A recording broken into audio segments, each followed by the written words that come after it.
Never go for any shortcut. It will never help you in UPSC. लोग क्या करेंगे, monthly magazine पढ़ेंगे through out the preparation, और फिर लास्ट 2 महीने में दे विल टेक 365. जब पढ़ा है और उसी में से वो मटेरियल बना है, तो जो चीजें पढ़ी है उसी को बार बार रिवाइज करने का क्यों हम नहीं सोचते? When you will read one thing for 5 times, 6 times, believe me, you will get the thorough understanding of that particular topic. But अगर सेम टॉपिक को आप किसी और बुक में से पढ़ेंगे ना, you will have to start from the scratch. क्योंकि माइंड की मेमोरी जो जिस हिसाब से काम करती है, आपको उस हिसाब से काम लेना है उसके पास से. I have never asked any senior about, sir इसके लिए कौन सी बुक पढ़े, इसके लिए क्या करें. हाँ, अगर कहीं डीमोटिवेट होते हैं, कहीं आपको मोटिवेशन की जरूरत पड़ती है, कहीं आपके नेगेटिव मार्क्स कम ज़्यादा हो रहे हैं, या फिर प्रीलिम्स में आपका स्कोर कम है, you can definitely ask them कि मेरी मिस्टेक कहाँ पे हो रही है. बट रिक्वायरमेंट हमारी अलग है, तो ज़रूरतें हमारी अलग है, तो सोर्सेज भी हमारे अलग होंगे. तो मुझे जब लगा, एंड मेरी पूरी preparation mains and interview oriented ही थी, प्रीलिम्स के ओरिएंटेड मैंने कुछ नहीं पढ़ा. I never read India year book as well, क्योंकि पता है इंडिया ईयर बुक में होता क्या है, करंट अफेयर्स का updation. We are reading current affairs monthly magazine, जो लोग हर जगह से उठा के बनाते हैं. Why to waste your time and energy on something which is the repetition of the same thing? So you have to be very smart in your approach. And one thing, अगर सिविल सर्विस में जाना है और इस game में टिकना है, तो आपका जो इंस्पिरेशन होना चाहिए, that should be from with in. आपको IAS IPS क्यों बनना है? This is the fundamental question. और जब भी डीमोटिवेशन जैसा लगे, जब भी लगे कि मेरे से नहीं हो पा रहा है, ask this question to yourself. अगर कन्विक्शन स्ट्रांग होगा क्यों बनना है, you will be able to stay in this game.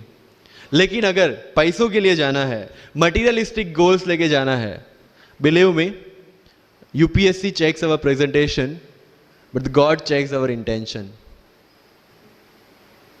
This is very much clear, which I have felt, which I have seen. With what intentions you want to enter into service matters a lot. If you feel for the downtrodden, if you feel that you want to work for the nation, if you feel that you want to give something to the society, then only come into this service. If you want to make money, join some corporation. So with clear intentions, with clear inspiration, you have to enter into this game, and with lots of confidence. Don't take certificate from others. आज तक life में हमने यही किया है. अगर किसी marriage में भी एकदम बन ठन के गए हैं, लेकिन जब तक सामने वाला मुझे नहीं बोलता dude you look good today, हमें सेटिस्फेक्शन नहीं होता. Isn't it? We want certificate from others. No. कोई जब तक मुझे आके नहीं बोलता कि तेरे से UPSC हो पाएगा, तब तक मुझे खुद कॉन्फिडेंस नहीं होता कि मुझे UPSC करना चाहिए नहीं करना चाहिए. या अगर कोई मुझे आके बोल देता है कि भाई 3, 4 साल 5 साल तो लग ही जाएंगे, तेरे बस की चीज नहीं है, अगेन मैं सोचने बैठ जाता हूं. कुछ लोग तो, मेरे गुजरात में तो ये कल्चर है, यहां पे ये कल्चर है नहीं पता, लेकिन सम पीपल थिंक पहले MPSC कर लो, पहले क्लास 3 क्लास 2 कर लो, फिर UPSC के बारे में सोचो. ऐसा है यहां पे? Yes or no? But you have to understand कि MPSC जो है, जो क्लास 3 क्लास 2 एग्जाम्स है, उसकी रिक्वायरमेंट UPSC की रिक्वायरमेंट से कंप्लीटली अलग है. अगर MPSC ये पूछता है कि स्टैच्यू ऑफ यूनिटी कहां बना है, या किसने बनाया है, उसमें कितना kg गोल्ड यूज हुआ है, या उसका आर्किटेक्ट कौन था, UPSC will ask statue of unity होना चाहिए या ना होना चाहिए. These people will ask you Panipat का फर्स्ट बैटल कहां पे हुआ था, सेकंड कहां पे हुआ था, थर्ड कहां पे हुआ था, कौन जीता था, कौन हारा था, कहां से आए थे. UPSC will ask you सारे बैटल्स पानीपत में ही क्यों हुए थे. So UPSC is never about where, when and what. It's about how and why. So जो भी चीजें आप पढ़ रहे हैं, जितनी भी चीजें आपके आसपास आ रही है, ask the question why and ask the question how, without getting biased. One thing is very much needed for this service is your critical attitude toward everything without getting influence from anyone and anything. You are not supposed to get influenced by any ideology. You are not supposed to get influenced by any one person. One thing is your guiding torch throughout this exam and throughout your life should be the Constitution of India and the philosophy of the Constitution of India. No party philosophy required. So अगर कोई चीज हो रही है, I have only one thing to do: check the merits, check the demerits, propose the solution. If there is a demonetization, what will be the advantage, what will be the disadvantage, what could have been done, and what should be done. That's all. Being an IAS or IPS, you have to do the same. But again, मैंने जो बोला कि बन के जो करना है उसकी ट्रेनिंग आपकी अभी से स्टार्ट हो गई है. किसी व्यक्ति विशेष के इन्फ्लुएंस में आके या किसी विचारधारा के इन्फ्लुएंस में आगे अगर आपने ये एग्जाम की प्रिपरेशन स्टार्ट की, believe me, you are not going to score good in this exam. UPSC has its own checks and balances. Prelims खत्म कर लिया, मेंस में फिर से होगा, मेंस निकाल दिया, इंटरव्यू में फिर से होगा. देयर आर 3 स्टेप्स इसीलिए रखे गए हैं ताकि डिजर्विंग कैंडिडेट्स आ पाए. And if you have any reservation in your mind कि अगर मैंने मराठी मीडियम में रह के पढ़ाई की है, या मेरा फैमिली बैकग्राउंड अच्छा नहीं है, या मेरी एज ज़्यादा हो गई है, या मैं वर्किंग प्रोफेशनल हूँ, उसके साथ में कैसे एग्जाम करूँ, हर एक प्रॉब्लम के लिए we have the solutions and we have the examples जिन्होंने अलग अलग तरीके से प्रिपरेशन की है. All India rank 2 Anu Kumari madam 1.5 साल 2 साल के लिए अपने 2.5 साल के बच्चे को अपने से दूर रख के प्रिपरेशन किए at the age of 31 and she could become the IAS. या you can take the example of Ummul Kher कि जिसको 8वीं क्लास में घर से निकाल दिया ये बोल के कि हमारे घर में बच्चियां 8वीं से ज़्यादा नहीं पढ़ती, और उसी झोपड़पट्टी में रह के उसने पढ़ाई की, बच्चों को ट्यूशन्स दिया, 3 दिन 4 साल पुरानी रोटियां खाई, और उसके बाद भी जवाहरलाल नेहरू यूनिवर्सिटी में से PhD करके फर्स्ट अटेम्प्ट में यूपीएससी में ऑल इंडिया रैंक 400 समथिंग लेके आज शी इज डूइंग IRTS की training. And with the genetical disorder की उसके जो बोन डेंसिटी है वो काफ़ी कम है, तो आज तक 16 से 17 तो उनके ऑपरेशन हो चुके हैं. Do we have any kind of limitations like this? कोई जेनेटिक डिसऑर्डर या घर से निकाल दिया गया हो या खुद मजदूरी करके पढ़ना है? No. Then what are the problems? All problems are here. अगर मैंने ये सोचा होता कि अब एक्सीडेंट हो गया, मेरे से नहीं लिखा जाता, तो नहीं लिख पाता मैं. मुझे किसी ने पूछ लिया कि सफीन हसन के अचीवमेंट्स इतने हैं, इतना सब कुछ मतलब पा लिया है, what is a failure in life? And I said there is no failure in my life, there are certain experiences in my life. If you want to make it success or failure, it's in your mind. अगर किसी चीज आपके साथ कुछ हुआ, उसमें से सीख के आगे बढ़ने का एटीट्यूड आपके पास होगा, UPSC is all yours. So वही चीज जो कहावत है, deserve before you desire. If you want to be in civil service, you have to deserve for that. If you want कि आपके घर में फॉर्च्यूनर हो, तो पहले फॉर्च्यूनर रखने की जगह होनी चाहिए. In simple words, right? So if you want to be in civil services, you have to develop that mindset. मेरा अगर यूपीएससी का इंटरव्यू आपको पढ़ना हो तो it's available on my Facebook में, मेरा फेसबुक अकाउंट पे थोड़ा स्क्रॉल करके अगर जाओगे, इट्स सफीन हसन SAFIN उसमें अगर आप नीचे जाओगे, you will find the PDF जिसमें क्या क्वेश्चंस पूछे गए और उसके क्या आंसर मैंने दिए. Everything I have written down. I was asked about Islam, casteism in Islam, why it is still persistent in Islam, why there is a university called Aligarh Muslim University and another is Banaras Hindu University, what is the relevance of madrasa system, what is fatwa, everything from Islam. Not because they want to do something, some bias with me or something like that.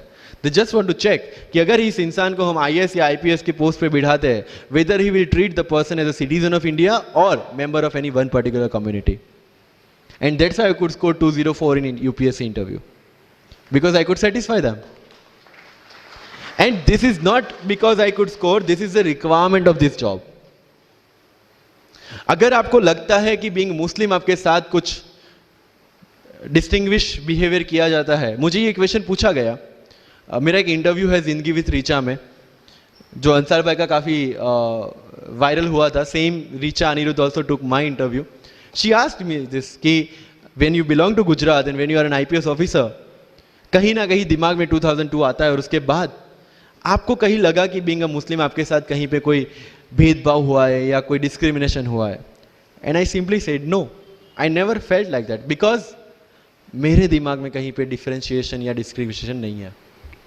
It's always here. If I treat people differently based on their religion or the caste, I will see how people behave with me from that angle only. But if I am treating everyone equally, if I have no bias in my mind, I will not see biasness or this kind of discrimination anywhere. If you want to enter into this service, this is the first and foremost requirement, that you have the secular outlook, secular thinking, and thinking as per the Constitution of India. That's all. So जो मैं deserve before you Dzire की बात कर रहा हूँ वो यहीं से शुरू होती है. एक आईपीएस और आईएएस बनने के बाद आपको जो चीज़ें करनी है वो आपको यहीं से इम्बाइब करना स्टार्ट करना पड़ेगा. You can not go to each and everyone and ask इसके लिए क्या करूँ, उसके लिए क्या करूँ. You have the internet, find your questions and find your answers by yourself. When you will become an IAS, tell me one thing, collector का charge मिला आपको, कोई क्वेश्चन आया, you will go to 10 people and ask इसमें क्या करना चाहिए. No, you have to take the decision and act on that. Being an IPS आपको कहीं पे मोब हैंडल करने जाना है, you cannot ask your subordinates or your constable, भाई इसमें क्या करूँ. You have to take decision. That decision making starts from here. मैं लक्ष्मीकांत पढ़ूँ, डीडी बासु पढ़ूँ, सुभाष कश्यप पढ़ूँ या किसी कोचिंग के नोट्स पढ़ूँ, you have to decide by yourself according to your requirement. मैं द हिंदू पढ़ूँ या इंडियन एक्सप्रेस पढ़ूँ, मुझे जो चीजें ज्यादा समझ में आती है, रीड दैट थिंग. न्यूज तो सेम ही है, राइट? मुझे जो चीजें समझ में आती है और यूपीएससी का जो रिक्वायरमेंट है, ये दोनों चीजें मुझे ध्यान में रखनी है. So with this 50 minutes of कथा,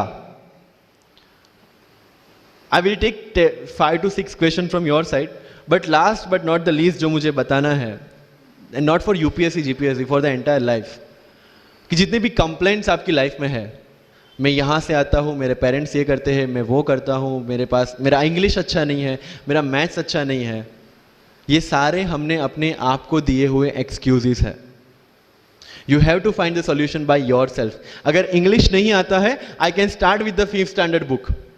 और 5th स्टैंडर्ड बुक से भी शुरुआत करने में अगर मुझे अपना ईगो बीच में आ रहा है, then I can not learn it at any stage of my life. Start with the 5th standard book, start listening English, start speaking English. अगर बोलने में शर्म आती है, अपने मोहल्ले के किसी 3-4 बच्चों को जो 1st 2nd स्टैंडर्ड में, उनको उठाओ और उनके साथ बातें करो. उनको वैसे भी समझ में नहीं है और अपने को वैसे भी पता है अपन क्या बोल रहे हैं.